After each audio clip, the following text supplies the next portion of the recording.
শিশুর স্বপ্ন আর অবিরাম ছুটে চলা এই নতুন প্রজন্মকে যদি কিছু শব্দে বর্ণনা করতে হয়, হয়তো এই শব্দগুলো আপনার একবার হলেও মনে পড়বে। এই সব কোমল স্বপ্ন ছোঁয়ার পথের সকল বাধাকে অতিক্রম করতে আমরা নিয়ে এসেছি সুপার ড্রাই স্যানিটারি ন্যাপকিন। কৈশোরের অবিরাম ছুটে চলাকে বাস্তবায়ন করতে জাতীয় কন্যা শিশু দিবস উপলক্ষে ৩০ সেপ্টেম্বর আমরা পৌঁছে গিয়েছিলাম ১৫,০০০-এরও বেশি স্কুল শিক্ষার্থীদের কাছে।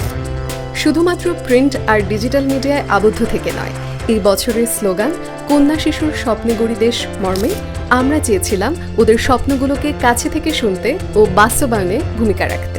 আমি বড় হয়ে একজন আইনজীবী হতে চাই, আমি মানুষের সেবা করতে চাই। আমাদের দেশে এরকম অনেক মানুষ আছে যারা টাকার জন্য কাজ করে থাকে এবং আমাদের যে অসহায় মানুষ তাদেরকে সাহায্য করতে চায় না বা পারে না তাদের নিজস্ব কোনো কারণে। তো আমি চাই যে আমি সবাইকে সাহায্য করব, আমি আমার কাজ দ্বারা সবাইকে সাহায্য করতে চাই।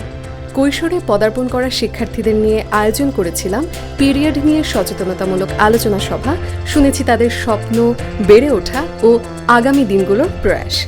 শুধু তাই নয়, এই সকল কন্যা শিক্ষার্থীদের জন্য আয়োজন করা হয়েছিল মজার কিছু খেলাধুলা ও ক্রিয়াকলাপ, যার মাধ্যমে পিরিয়ড নিয়ে সচেতনতা ছড়িয়ে দেওয়ার পাশাপাশি আমরা চেয়েছিলাম তাদের মনে স্থায়ী জায়গা করে নিতে। আজকের দিনের এই কন্যা শিশুর স্বপ্নে আগামী গড়ার প্রয়াসে সুপার ড্রাইয়ের পথ চলা শুরু। এখান থেকেই সীমাহীন বহুদূর।